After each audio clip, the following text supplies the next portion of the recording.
அப்படியே கொஞ்சம் சொல்லலாமா, நேத்து என்ன டீச் பண்ணோம்னு அப்படியே சொல்லிட்டா அடுத்தது போலாம். நேத்து என்ன டீச் பண்ணணும்னு சொல்லலாமா?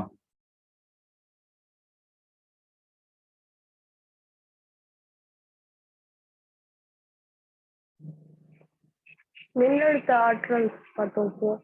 அப்புறம் மின்னழுத்தம், மின்னழுத்த வேறுபாடு. மின்னழுத்த ஆற்றல் அந்த ஃபார்முலா சொல்லும் போலாம். மின்னழுத்த ஆற்றல்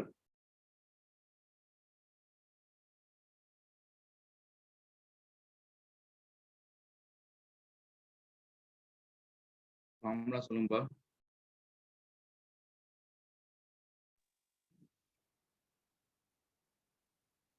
U equal to 1/4 pi epsilon naught into Q1 Q2 into 1/R2 minus 1/R1 sir.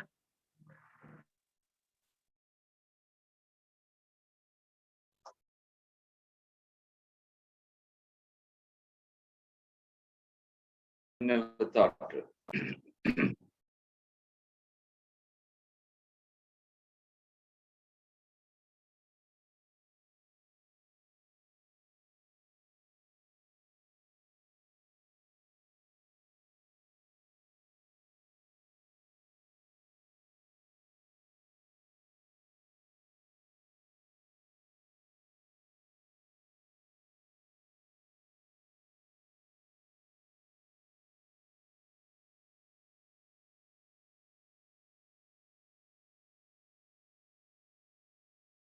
மின்னழுத்த ஆற்றல் நம்மளுக்கு தெரியும். ஃபார்முலா நீங்க சொன்ன மாதிரி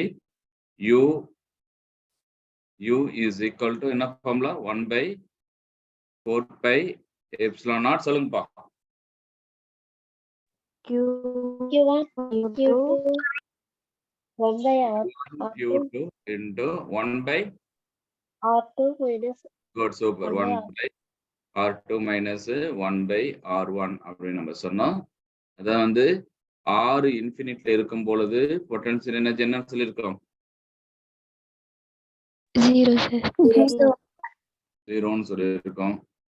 R ஃபைனைட்ல இருக்கும், பொட்டன்ஷியல் எனர்ஜி இருக்கும். அதை வச்சுட்டு நம்ம என்ன பண்ணோம், இன்னொரு காமன் ஃபார்முலாக்கு யூஸ் பண்ணும். U of R is equal to 1/4 pi epsilon naught Q1 Q2 divided by R.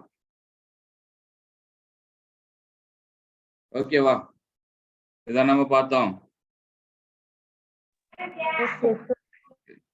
நம்மளுக்கு நெக்ஸ்ட் நம்மள அடுத்து நம்ம என்ன பாக்குறோம் அப்படின்னு சொன்னா 1 மார்க் கொஸ்டின் அப்புறம் பார்த்தலாம்.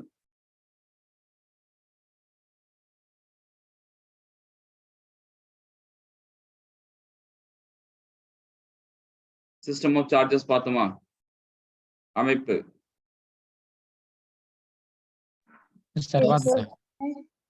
லாஸ்டா ஓகே. அப்ப நம்ம லாஸ்டா நம்ம என்ன பார்த்திருக்கோம் அப்படின்னு சொன்னா E is equal to minus dV by dx. கரெக்டா?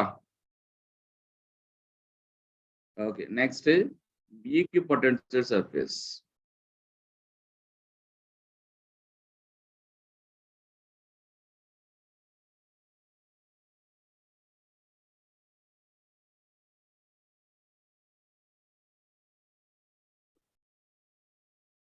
சம மின்னழுத்த பரப்பு.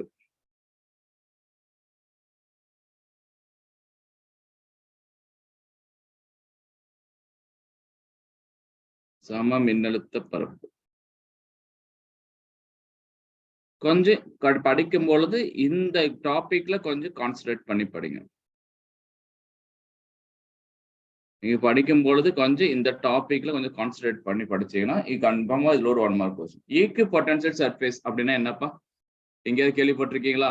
சம மின்னழுத்த பரப்பு கொஸ்டின்ல இருக்கு பாரு. சம மின்னழுத்த பரப்பு அப்படின்னா என்னடா மீனிங்? ஈக்விபொட்டன்ஷியல், equal potential. அப்ப என்ன பண்ணலாம் அப்படின்னு சொன்னா, ஒரு பரப்பை நம்ம எடுத்தோம் அப்படின்னு சொன்னா அந்த பரப்புல V is equal to கான்ஸ்டன்டா இருக்கும்.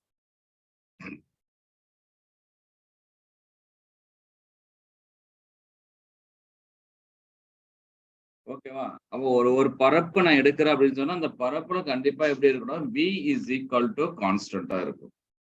சரிங்க சார், நான் வந்து ஒரு பாசிட்டிவ் சார்ஜ் எடுக்கிறேன். ஏதோ ஒரு சார்ஜ், ஒரு பாயிண்ட் சார்ஜ் எடுக்கிறோம். அப்ப இந்த பாயிண்ட் சார்ஜினுடைய ஈக்விபொட்டன்ஷியல் சர்ஃபேஸ் இப்படிதான் இருக்கும்.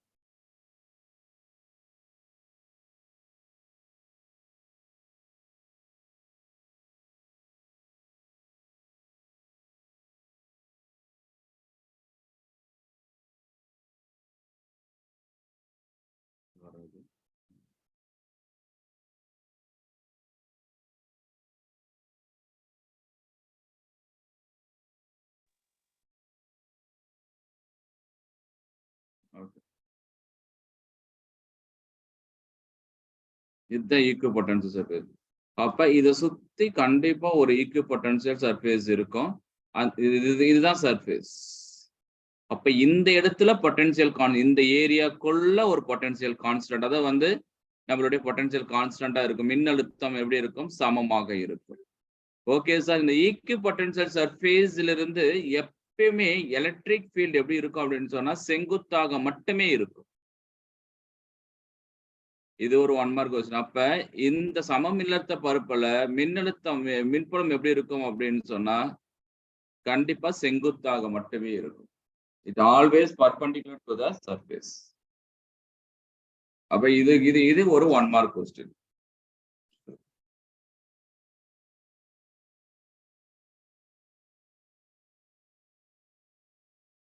ஓகே.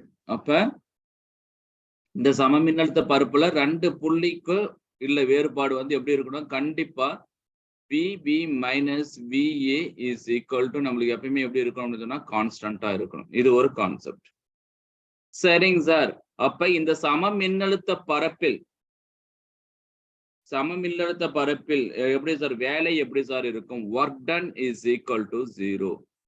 இங்க பாருங்க, இது ஒரு சமமின்னழுத்த பரப்பு, இது ஒரு அது மாதிரி நிறைய போயிட்டே இருக்கும். அப்ப அந்த போயிட்டே இருக்கும் பொழுது அந்த ஒரு பரப்பை நான் கன்சிடர் பண்ணும் பொழுது அந்த பரப்புல எப்படி இருக்கணும் அப்படின்னு சொன்னா பொட்டன்சியல் வந்து கான்ஸ்டன்டா இருக்கணும். அங்க வேலை செய்கின்ற விதம் எப்படி இருக்கணும்? 0வா இருக்கும். அப்ப நம்மளுக்கு என்ன செய்யலாம் அப்படின்னு சொன்னா வேலை செய்யப்பட தேவையில்லை.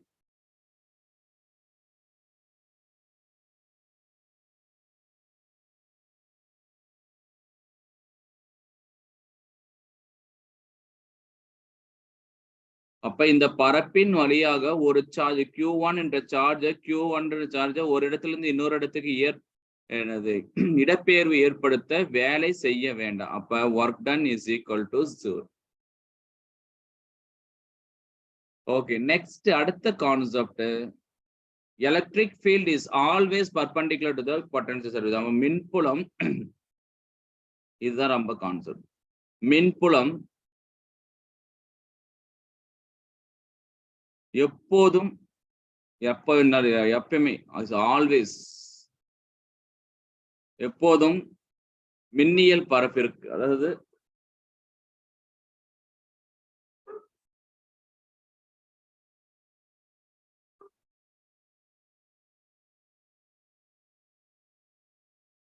மின்னியல் பரப்பிற்கு செங்குத்தா இருக்கும்.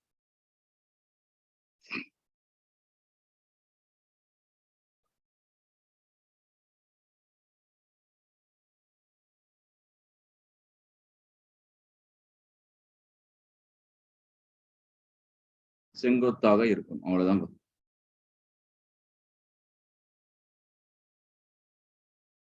அப்ப எலக்ட்ரிக் ஃபீல்ட் எப்படி சார்? எலக்ட்ரிக் ஃபீல்டுடைய டைரக்ஷன் எப்பயுமே எப்படி இருக்கணும் அப்படின்னு சொன்னா ஈக்விபொட்டன்ஷியலுக்கு அப்படியே இருக்கணும். அதே மாதிரி பர்பெண்டிகுலரா இருக்கும்.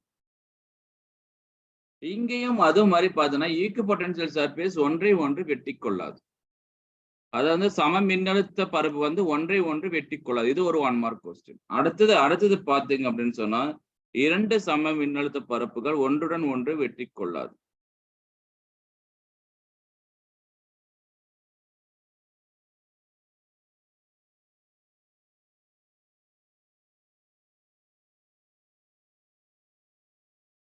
ஒன்றை ஒன்று வெட்டி கொள்ளாது.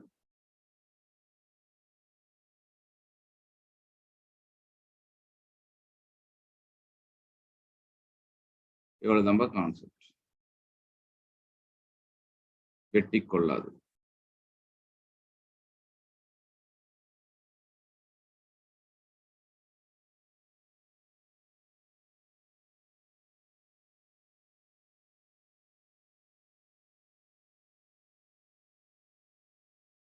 அப்ப புரிஞ்சுச்சுல, எழுதிக்கலாமா? அப்ப சம மின்னழுத்த பரப்புனா என்னன்னு தெரிஞ்சிச்சா? சம மின்னழுத்த பரப்புனா என்னதுப்பா சொல்லுங்க பார்க்கலாம். கன்ஃபார்மா இம்பார்ட்டன்ட் டாபிக். சம மின்னழுத்த பரப்புனா என்னதுப்பா?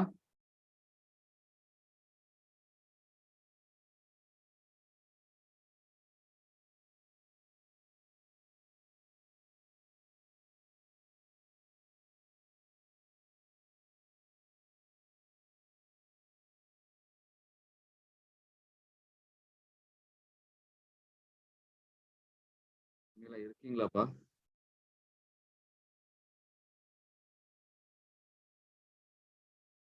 சரி இல்ல இவ்வளவு நேரம் கொஸ்டின்ஸ் கேட்டேன், ஒருத்தர் கூட ஆன்சர் பண்ணல அப்படின்னு சொன்னா நான் சும்மா நார்மலா டீச் பண்ணிட்டு இருக்கேன். யாருக்கு டீச் பண்ணிட்டு இருக்கேன்? ஒரு கொஸ்டின் கேட்டா ஒன்னு எஸ்ன்னு சொல்லு, நோன்னு சொல்லு. இது வந்து ஆன்லைன். நீங்க என்ன பண்ணிட்டு இருக்கீங்கன்னு அது உங்களுடைய மனசாட்சி தான். நான் என்ன கேட்டேன்? சம மின்னழுத்த பரப்புனா என்னன்னு கேட்டேன். ஒண்ணு தெரியும், இல்ல தெரியல, இல்ல புரியும், இல்ல புரியல, இல்ல சம மின்னழுத்த பரப்பு உனக்கு தெரிஞ்ச ஒரு கான்செப்ட சொல்லலாம். அவ்வளவுதான், எக்ஸாம் வரப்போகுது. சொல்லுப்பா, என்னப்பா சம மின்னழுத்த பரப்புனா என்ன?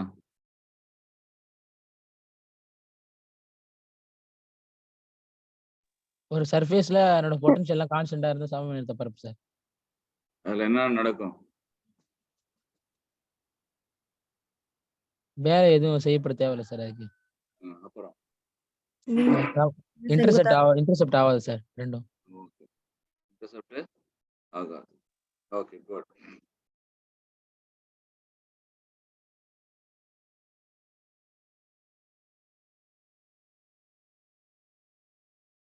இதுல ஒரு 1 மார்க் கொஸ்டின் டயகிராம் டிரா பண்ணி கேட்பாங்க. அப்ப இந்த டயகிராம் வந்து ஒரு புள்ளி மின்னூட்டத்தால் ஏற்படுகின்ற சம மின்னழுத்த பரப்பு. ஓகேவா? அதுவே வந்து இப்படி இருக்குன்னு வச்சுக்கோ.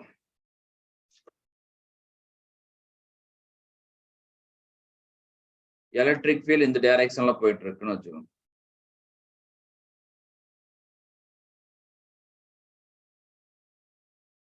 சீரான மின்புலம் செல்லும் பொழுது நம்ம சம மின்னழுத்த பரப்பு எப்படி சார் இருக்கும்? சீரான மின்புலம் இப்படி போயிட்டு இருக்கு. அப்ப நான் சம மின்னழுத்த பரப்பு கண்டிப்பா எப்படி இருக்கணும்? மின்புலத்திற்கு செங்குத்தாக எடுக்க வேண்டும். அப்ப மின்புலத்திற்கு செங்குத்தாக எடுக்க போறோம். இதுதான் சம மின்னழுத்த பரப்பு. இப்ப இது ஒரு பாயிண்ட் சார்ஜ்னு வச்சுக்கலாம். அப்ப பாயிண்ட் சார்ஜ் பாசிட்டிவ் சார்ஜ்னு வச்சுக்கலாம். It's moving outward.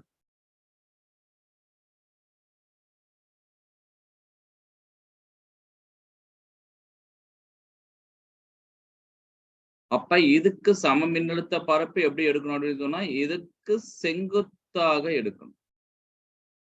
இப்ப இதுக்கு வந்து என்ன பண்ணா செங்குத்தாக இருக்கணும். ஒரு சில டைம்ல இந்த மாதிரி கொஸ்டின்ஸ் கேட்டிருக்காங்க. ஓகேவா? இந்த படத்தில் எந்த படம் வந்து என்னது சரியான படம் என்று தேர்ந்தெடுத்து எழுதுக அப்படின்னா இது மாதிரி ஏதோ ஒண்ணு கொடுத்துருப்பாங்க. கன்ஃபார்மா எப்படி இருக்கணும் அப்படின்னு சொன்னா சம மின்னழுத்த பரப்பு எப்பயுமே எப்படி இருக்கணும்? எலக்ட்ரிக் ஃபீல்டு எப்பயுமே பர்பண்டிகுலரா இருக்கும், நார்மலா இருக்கும். ஓகே, அவ்வளவுதான் சம மின்னழுத்த பரப்பு பத்தி கொஞ்சம் இது தெரிஞ்சா முடிஞ்சிருச்சு. ஓகே, என்ன டவுட் இருக்கா?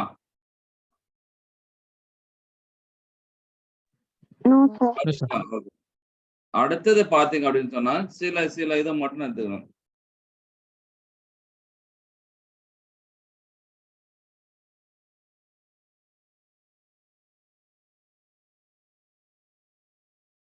என்ன இருக்கு?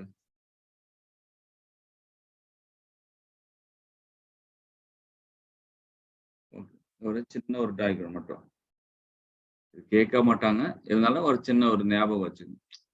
ரொம்ப disturb.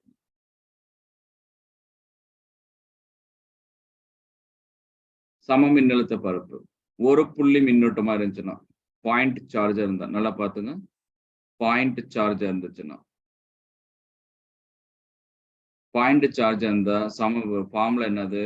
Is equal to 1/4 pi epsilon naught q divided by r. இது என்னன்னு எழுதலாம்? k into q divided by r.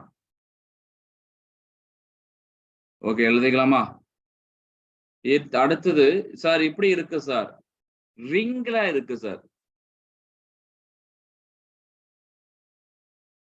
இது பாயிண்ட் சார்ஜ் ஒரு புள்ளி மின்னோட்டமா இருக்குது. இங்க வந்து சார்ஜ் வந்து எப்படி இருக்குன்னா ரிங்ல இருக்கு சார். அப்ப இங்க ரிங்ல இருக்கும் பொழுது நல்லா பாத்து ரிங்ல இருக்கும் பொழுது என்ன சார் ஃபார்முலா அப்படின்னு சொன்னா ரிங்ல அட் சென்டர்ல எப்படி சார் இருக்கும் potential at centre. Therefore, potential is equal to V is equal to K into Q divided by R. Axisல எப்படி சார் இருக்கும்? At axis, one more question. At axisல எப்படி சார் இருக்கும்? V is equal to K into Q divided by root of R square plus X square. Okay sir, இப்படி ஒரு questions okay ரிங்கா இருக்கும்போது நான் எழுதிட்டேன். இப்ப இது மாதிரி ஒரு கொஸ்டின்ஸ் அடுத்த ஒரு கொஸ்டின்ஸ் கேக்குறாங்க யூனிஃபார்ம்லி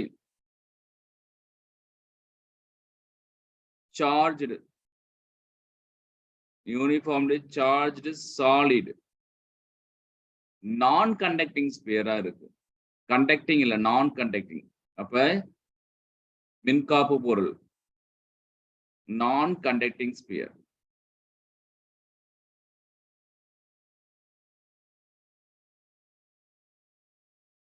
அப்ப யூனிஃபார்ம்லி சார்ஜா இருக்கு. ஆனா அது வந்து என்னது நான் கண்டக்டிங் ஸ்பியரா இருக்கும்போது அதனுடைய பொட்டன்சியல் எப்படி சார் இருக்கும்? ஓகே, அதுல வந்து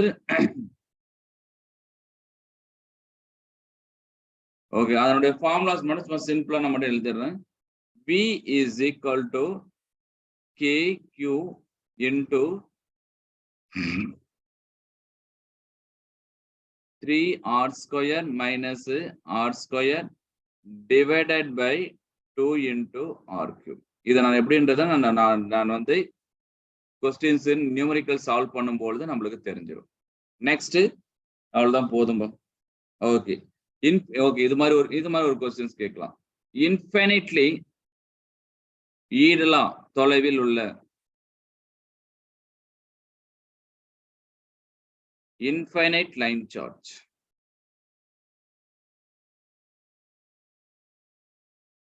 Infinite இது மாதிரி ஒரு கொஸ்டின்ஸ் கேக்குறாங்க. ஈரில்லா தொலைவில் உள்ள ஒரு கம்பியில் மின்னழுத்தம் எப்படி இருக்குன்னு கேட்கலாம். இல்லைன்னா இன்ஃபைனைட் நான் கண்டக்டிங் தின் ஷீட்.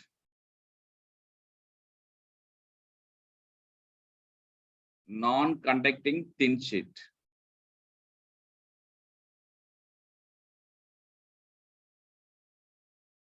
அது வந்து இன்ஃபைனைட் conducting thin sheet.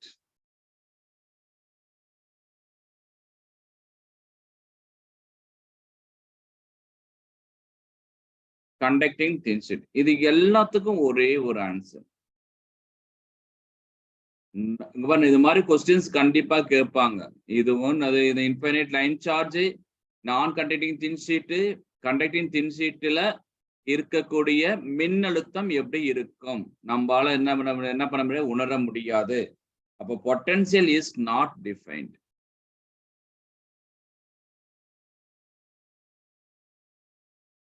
நம்மளால என்ன பண்ண முடியாது அதுல இருக்கக்கூடிய மின்னழுத்தத்தை நம்மளால் கணக்கிட முடியாது. ஒரு கொஸ்டின்ஸ் இருக்கும்பா அதுல எல்லாமே கொடுத்துருப்பாங்க. கொடுத்துட்டு லாஸ்ட்ல கொஸ்டின்ஸ் கேட்பாங்க இன்ஃபினிட் லைன் சார்ஜினுடைய பொட்டன்சியல் எவ்வளவு அப்படின்னு கேட்டாங்கன்னா கண்டிப்பா answer is potential is not defined.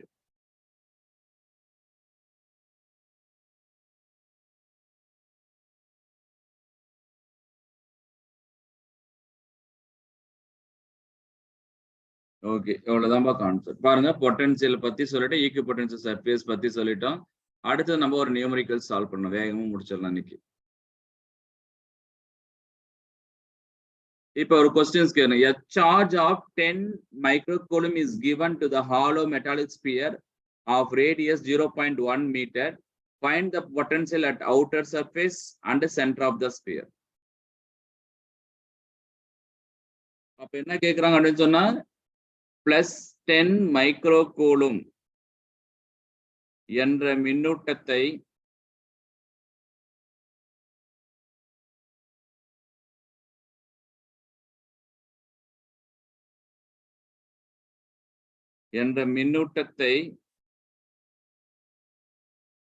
a charge of +10 microcoulomb is given to the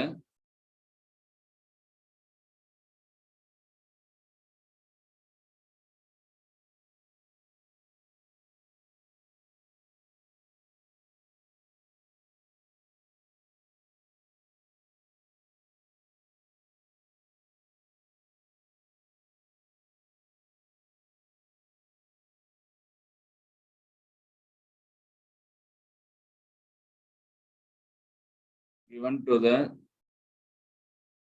hollow metallic sphere. ஹாலோனா வெற்று. வெற்று கோளகத்தில்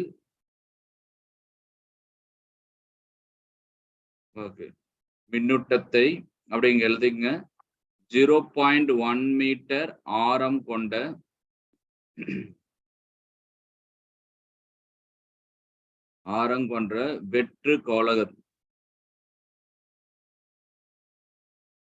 வெற்று கோளகத்தில் வைக்கப்பட்டுள்ளது.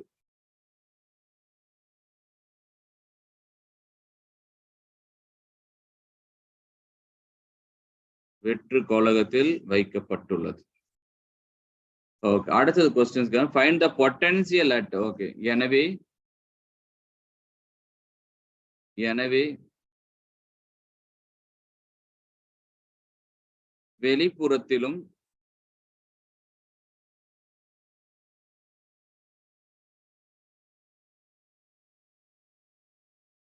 வெளிப்புறத்திலும் மற்றும் மையத்திலும்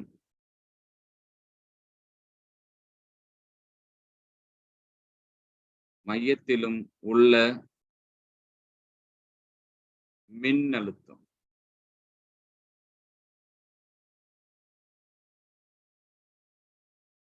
யாராவது சொல்ல முடியுமா? ஃபார்முலா யாராவது சொல்ல முடியுமா? என்ன ஃபார்முலான்னு?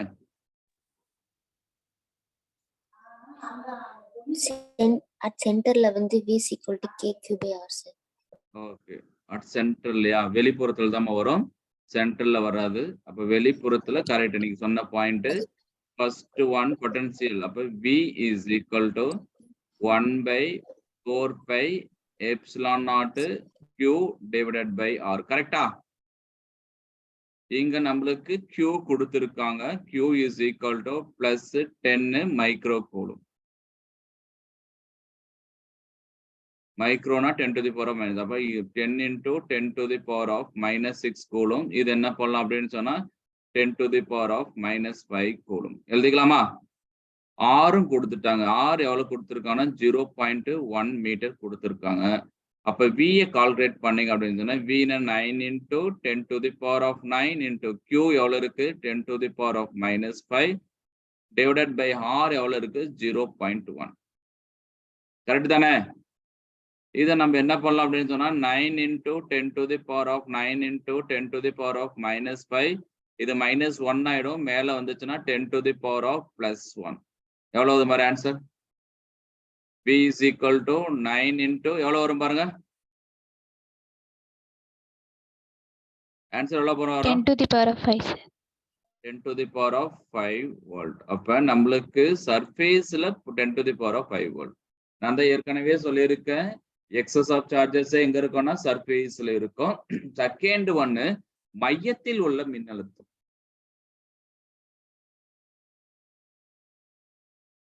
பொட்டன்சியல் அடுத்து வந்து மையத்தில் ஏற்கனவே சொல்லியிருக்கேன். அங்க சார்ஜ் சுழி மதிப்பை அடையும், அதே மாதிரி எலக்ட்ரிக் ஃபீல்ட் சுழி மதிப்பை அடையும். ஆனால் மின்னழுத்தம் எப்படி இருக்கும் அப்படின்னா சமநிலையில் இருக்கும், கான்ஸ்டன்டா இருக்கும். அப்ப அங்க எவ்வளவு சார் இருக்கும் அப்படின்னு சொன்னோம்னா இங்க potential at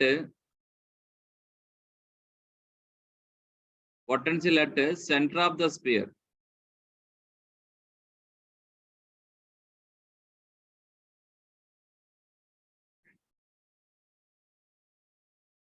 Center of the sphere ல எவ்வளவு இருக்கோ is equal to potential on its surface.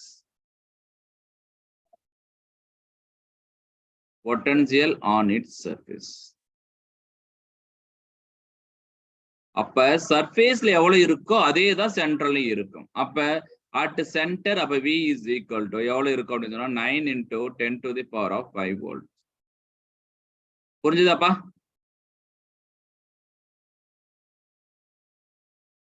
Yes sir. Okay, அவ்வளவுதான். Yes sir. சார் இது மாதிரி சில டைம் சார்ஜ் டென்சிட்டியை கொடுத்துட்டு நம்மளுக்கு கேக்குறாங்க சார். மின்னூட்ட அடர்த்தியை கொடுத்துட்டு கேட்கிறான்னு என்ன பண்ணலாம்? அப்ப நம்மளுக்கு இன்கேஸ் சில டைம் வந்து எப்படியாவது ஒரு இது கொடுக்கலாம். மின்னூட்ட அடர்த்தி கொடுத்துருக்கான்னு வச்சுக்கோ. இப்ப ஏதாவது ஒரு சம்திங் இப்படி இருக்குன்னு வச்சுக்கோ, நான் சும்மா ஒரு இதா சொல்றேன். இன்கேஸ் இப்படி இருக்கு, சிக்மா கொடுத்துருக்காங்க சார். சரி, ஓகே, நான் சிக்மான்றது ஒன்னு ஏதோ ஒன்று கொடுக்குறேன். இப்போ நானே ஒரு கொஸ்டின் ஃப்ரேம் பண்ணிடுறேன்.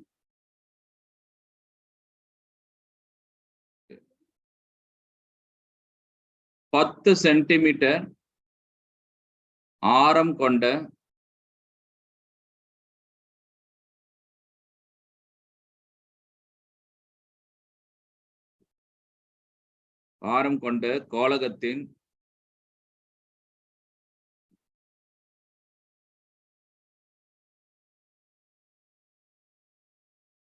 கோளகத்தின் மின்னூட்ட அடர்த்தி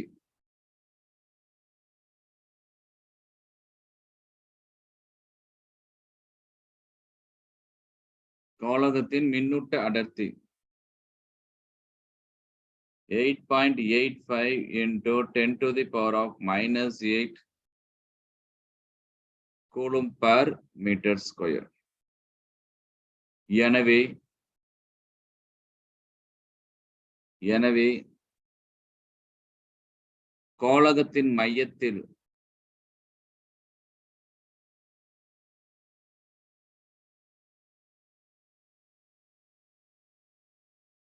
கோளகத்தின் மையத்தில் உள்ள மின்னழுத்தம்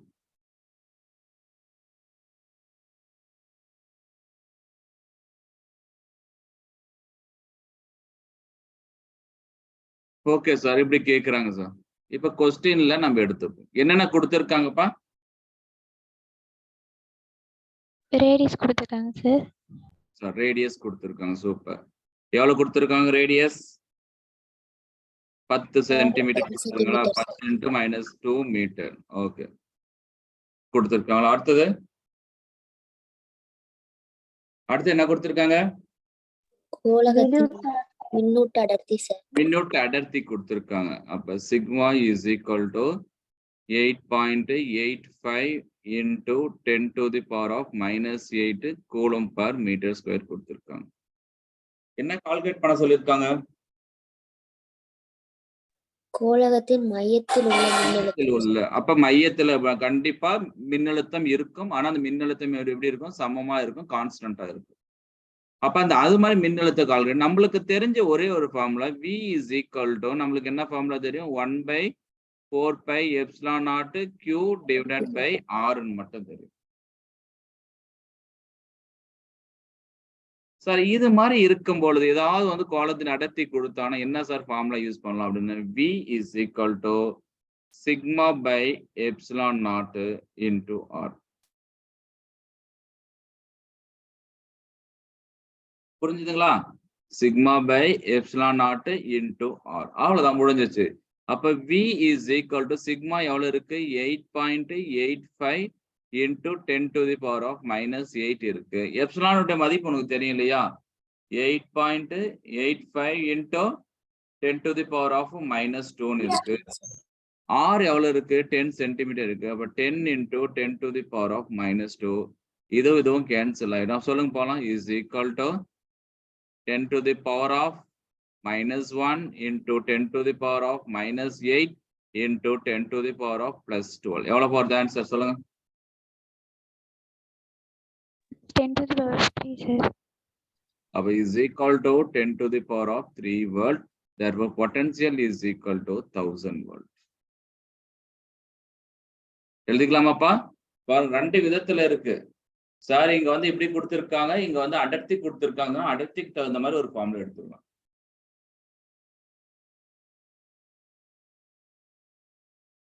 டவுட் இருக்கா?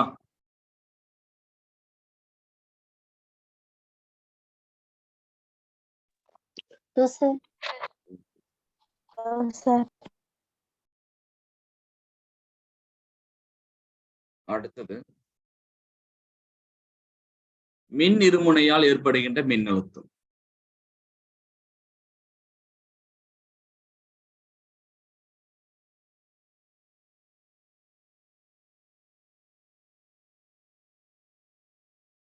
மின் இருமுனையால் ஏற்படுகின்ற மின்னழுத்தம். Electric potential due to electric dipole.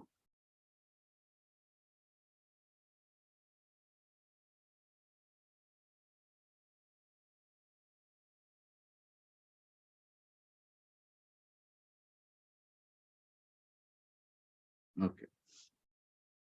அப்ப நம்மளுக்கு என்ன சார் ஃபார்முலா பாருங்க, நல்லா பாத்துங்க. இந்த ஃபார்முலா ரொம்ப இம்பார்ட்டன்ட். இந்த ஃபார்முலா பாருங்க. therefore v is equal to நம்மளுக்கு தெரிஞ்சது 1/4 pi epsilon naught p cos theta divided by r square minus a square cos square theta. அதேதான்பா அந்த டெரிவேஷன்ல முன்னாடி இருக்கக்கூடிய டெரிவேஷன் நான் எடுத்துக்கிட்டேன். அப்ப ஒரு கொஸ்டின்ஸ் கேட்கிறாங்க, மையத்தில் அதாவது வந்து ஆக்சியல் அச்சுக்கோட்டில். அப்ப அச்சுக்கோட்டில்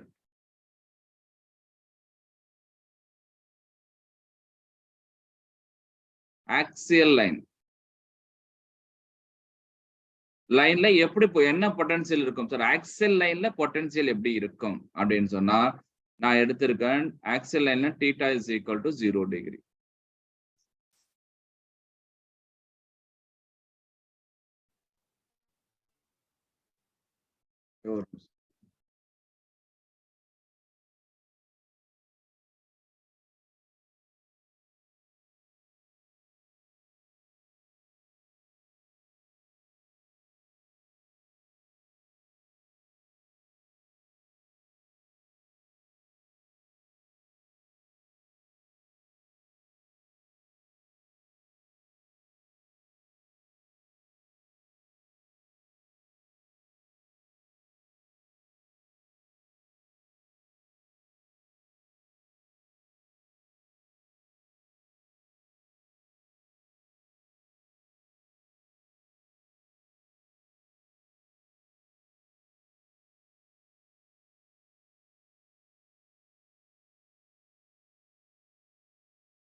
சாரிப்பா, அச்சு கோட்ல பார்த்தோன்னா ஆக்சியல் லைன்ல θ is equal to 0 degree. அப்ப cos 0 என்னவாயிடும்? cos 0 எவ்வளவுப்பா? 1 sir. அப்ப நம்மளுக்கு வந்து cos 0 என்னவாயிடும்? 1 ஆயிடும். அப்போ 1 ஆயிடுச்சு அப்படின்னு சொன்னா therefore b axial is equal to 1/4 pi epsilon naught. நம்மளுக்கு என்ன கிடைக்கும் பாருங்க, p divided by r square minus a square. எழுதிக்கலாமா? Yes sir. Okay. இப்ப இங்க வந்து மிக குறுகிய மின்னிருமுனையா இருந்துச்சுன்னா, ஷார்ட் டைபோலா இருந்துச்சுன்னா,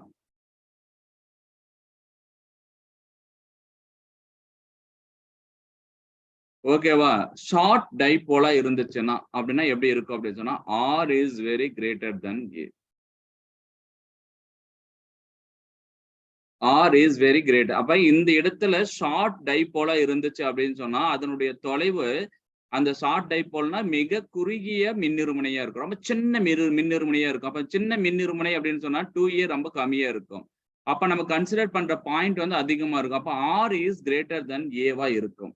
அப்ப அந்த டைம்ல வந்து நான் என்ன பண்றேன், a-வை வந்து என்ன பண்ணிடுறேன், நெக்லெக்ட் பண்ணிடுறேன். ஏன்னா இது கம்பேர் பண்ணும்பொழுது இது ரொம்ப ரொம்ப அதிகம். அப்ப நான் உடனே நம்ம ஏற்கனவே மின்னிருமுனையினுடைய மிகச்சிறிய 2a ரொம்ப கம்மியான தொலைவு, அதுவே வந்து என்ன பண்ணிருக்கு அப்படின்னு சொன்னா அதோட 6 விட கம்மியா இருக்கும் பொழுது இந்த a என்ற பார்ட்டை நான் நெக்லெக்ட் பண்ணிடுறேன். therefore p axial is equal to 1/4 pi epsilon naught p divided by r square.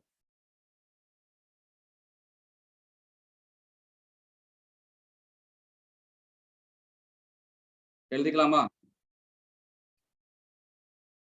Yes, sir. Okay. அதுவே வந்து ஈக்குவட்டோரியல் லைன், நடுவரை கோடு. அடுத்து அதுவே வந்து நடுவரை கோட்டுல எப்படி சார் இருக்கும்?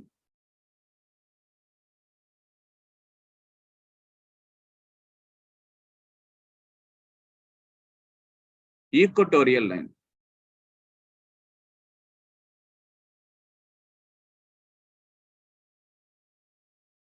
நடுவரை கோட்டுல எப்படி இருக்கும்? ஈக்குவட்டோரியல் லைன்ல எப்படி இருக்கும் அப்படின்னு சொன்னா, therefore theta is equal to 90 degree.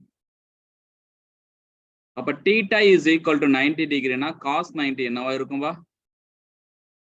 0 இருக்கும் sir. அவ்வளவுதான். cos 90 0வா இருக்கும்.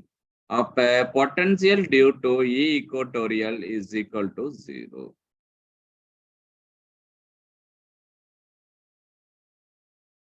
ஓகே, ஈஸி தானே?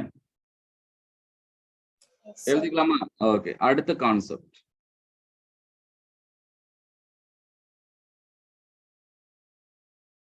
அது இதனுடைய அப்ளிகேஷன்ஸ். ஃபர்ஸ்ட் ஒரு கொஸ்டின்ஸ் இப்படி கேட்கலாம். சார், ஒரு கண்டக்டிங் ஸ்பியரை வந்து 2 கோளங்களை ஒன்றுடன் ஒன்று இணைக்கப்படும் பொழுது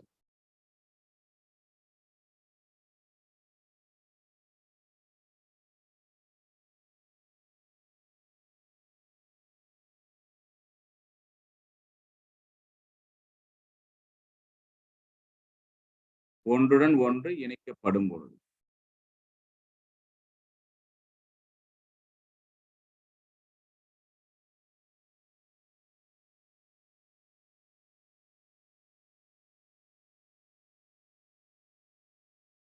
ஓகே, ஒன்றுடன் ஒன்று இணைக்கப்படும் பொழுது கனெக்டிங் ஸ்பியர்.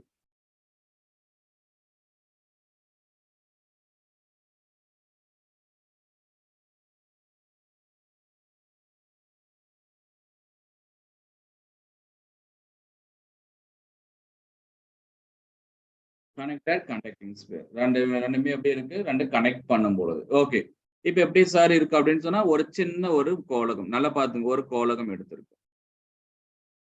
இந்த கோலகத்தினுடைய ரேடியஸ் பாத்தீங்க அப்படின்னு சொன்னா R1. கொஸ்டின்ல பாத்துக்கோ, இதுல இருக்கக்கூடிய மின்னோட்டம் Q1, இதனுடைய அடர்த்தி σ1.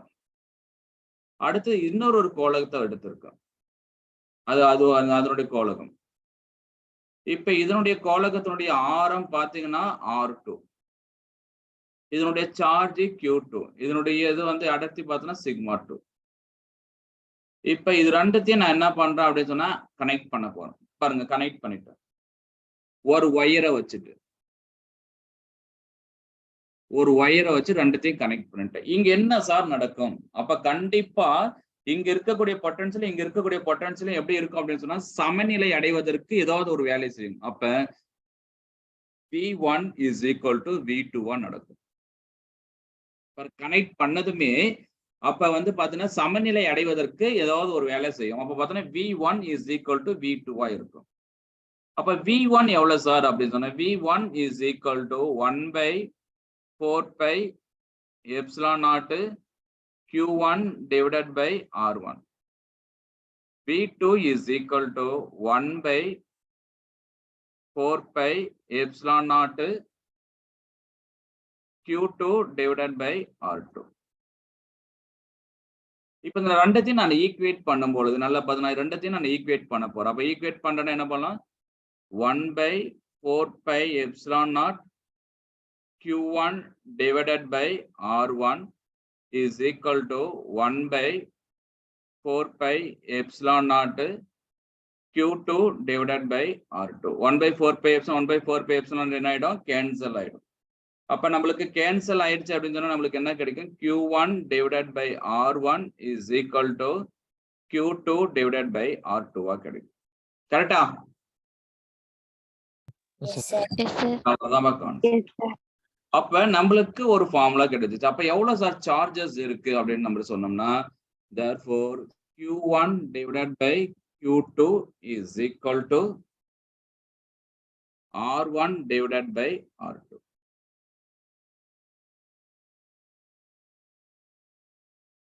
எடுத்துக்கலாமா?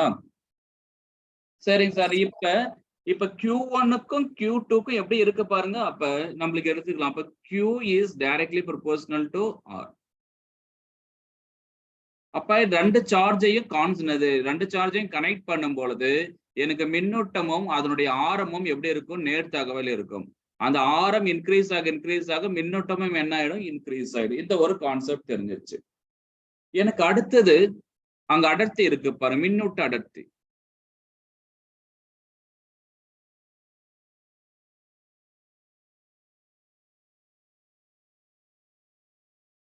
அடுத்தது பாருங்க, மின்னூட்ட அடர்த்தி இருக்கு.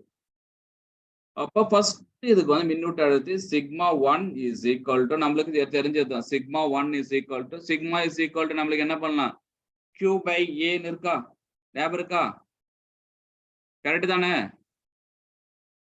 ஞாபகம் இருக்கா, lambda is equal to Q by L, rho is equal to Q by V, ஞாபகம் இருக்காது.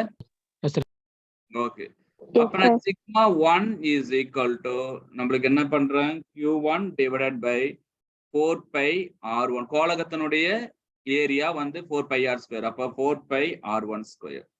அப்ப என்ன பண்ணலாம், sigma 2 is equal to Q2 divided by 4 by R2 square. இப்ப நான் என்ன பண்றேன் அப்படின்னு சொன்னா, இதை என்ன பண்றேன் அப்படின்னு சொன்னா, sigma 1 divided by sigma 2 is equal to Q1 divided by Q2. நல்லா பாருங்க, Q1 divided by Q2. இந்த இது வந்து கேன்சல் ஆயிடுச்சுன்னா இது மேல இங்க போயிடுச்சு அப்படின்னு சொன்னா நம்ம என்ன பண்ணலாம், R2 square divided by R1 square.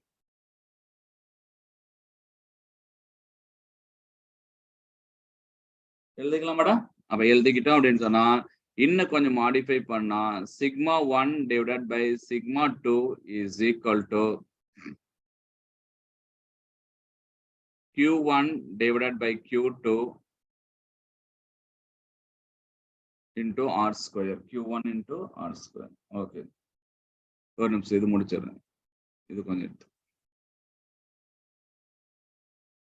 அப்ப நம்மளுக்கு என்ன கிடைச்சிருக்கு அப்படின்னு சொன்னா, sigma 1 divided by sigma 2 is equal to Q1 divided by Q2 into R2 square divided by என்ன பண்ணலாம், R1 square. Q1 Q2 என்னன்னு இருக்கு பாருங்க, நம்ம ஏற்கனவே கண்டுபிடிச்சிருக்கோம். Q1 Q2 R1 divided by R2. அப்ப நம்மளுக்கு என்ன பண்ணலாம் அப்படின்னு சொன்னா, therefore R1 divided by R2 into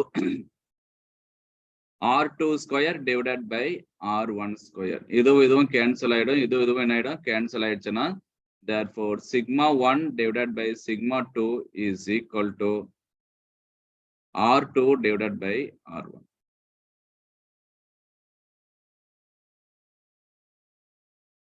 எழுதிக்கலாமா?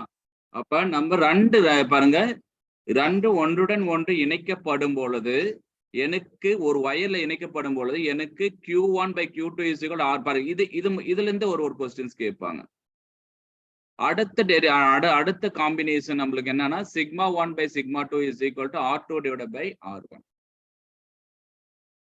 சரிங்க சார், இதுவே மின்னழுத்தத்தை வச்சு மின்புலத்துல எப்படி கேட்பாங்க சார் அப்படின்னு சொன்னா நம்ம அதே ஃபார்முலா தான், நம்மளுக்கு ஃபார்முலா என்ன இருக்குன்னா அதே ஃபார்முலா நம்ம எடுத்துக்கலாம்.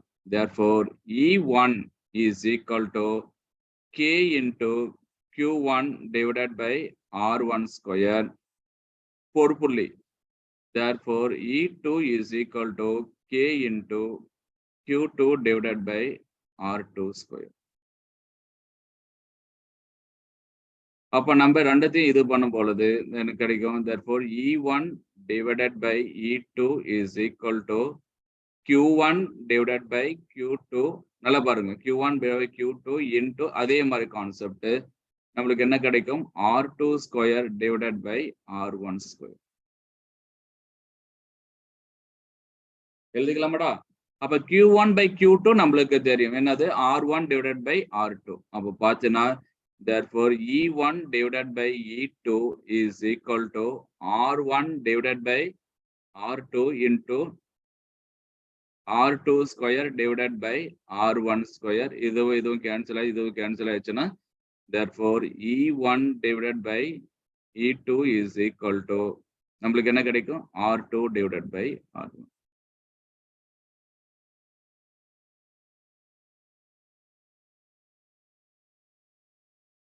ஏதாவது டவுட் இருக்குங்களா? No sir. இவ்வளவுதான் No, கான்செப்ட். sir. அப்ப பாருங்க ஒரு கான்செப்டே புரிஞ்சிருச்சு. அப்ப இது மாதிரி கொஸ்டின்ஸ் ஒண்ணு கேட்டாங்கன்னா திஸ் இஸ் த ஃபார்முலா. மின்னூட்ட அடர்த்தினா என்னது சார் இங்கிலீஷ்ல? சர்ஃபேஸ் சார்ஜ் டென்சிட்டிமா. Okay sir.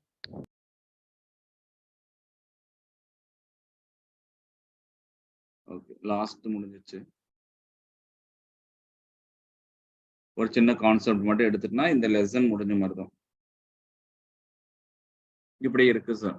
இது மாதிரி ஒரு கொஸ்டின்ஸ் இருக்குன்னு வச்சுக்கோ. இது மாதிரி இருக்கு. 2 கோலகத்தை இப்படி வச்சிருக்கான்னு வச்சுக்கோ. டயக்ராம் வரைமுள்ள பார்த்துக்கணும்.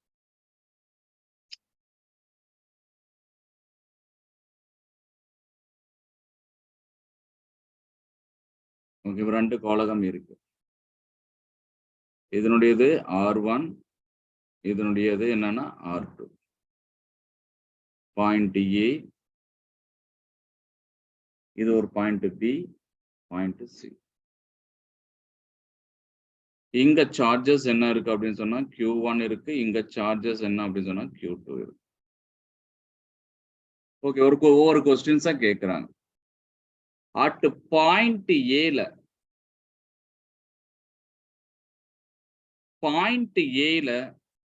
என்ன சார் இருக்கும், மின்னழுத்தம் எப்படி இருக்கும் அப்படின்னு நம்ம எழுதுனா டைரக்டா நான் சொல்லிடுறேன். அப்ப மின்னழுத்தம் எப்படி சார் இருக்கும் அப்படின்னு சொன்னா V is equal to, நல்லா பாருங்க, K into Q1 divided by R1 plus K into Q2 divided by R2. சரிங்க சார். அதுவே வந்து அட் எ பாயிண்ட், அதே வந்து சர்ஃபேஸ்ல எவ்வளவு சார் இருக்கும்? நல்லா கவனிச்சுக்கோ. அட் சர்ஃபேஸ்னா எங்க இருக்கு அப்படின்னு சொன்னா எங்க இருக்கு? At B. ஒவ்வொன்றா நான் சொல்லிடுறேன் பாருங்க. அட் B-ல எப்படி சார் இருக்கும்?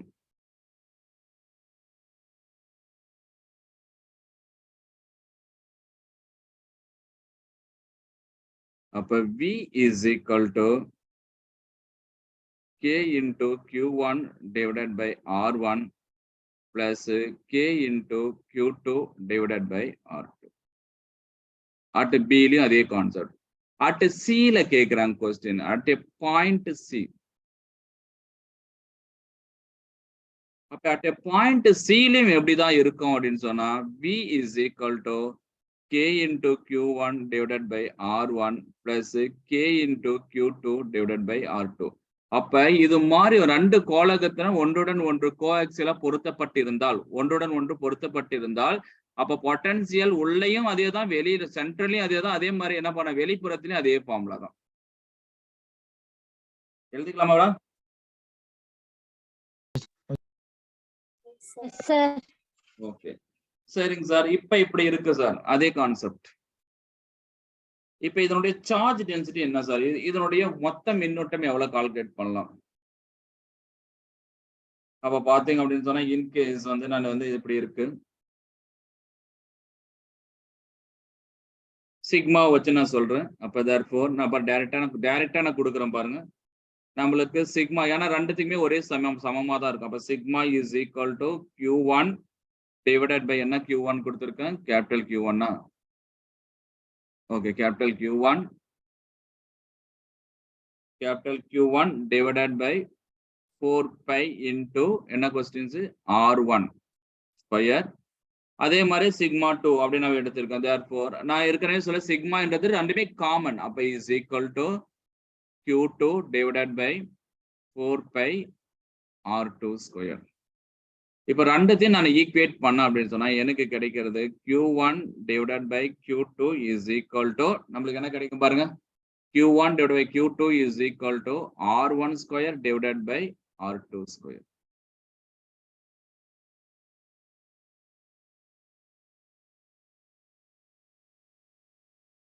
ஓகே, என்ன டவுட் இருக்கா? இதனுடைய மொத்த மின்னூட்டம் கேட்டாங்க அப்படின்னு சொன்னா Q is equal to, நம்மளுக்கு என்ன பண்ணலாம், Q1 plus Q. ஓகே, இதுதான் கான்செப்ட். அவ்வளவுதான் போதும். ஓகே, இது வரைக்கும் அது இன்னைக்கு டீச் பண்ணதுல டவுட் இருக்கா? சும்மா சிம்பிளா தான் டீச் பண்ணியிருக்கேன். எதனா டவுட் இருக்கா? சார் யூனிஃபார்ம்லி சார்ஜ் அந்த ஃபார்ம்ல மட்டும் காமிங்க சார்.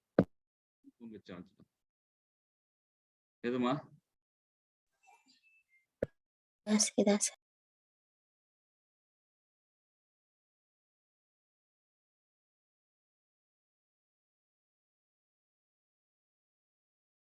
Okay sir. ஓகே. நாளைல இருந்து நம்ம நியூமரிக்கல்ஸ் நம்ம பார்த்துடலாம். ஓகேவா? Okay sir. Okay, thank you. Thank you. Thank you sir. Thank you sir. Thank you. Thank you sir.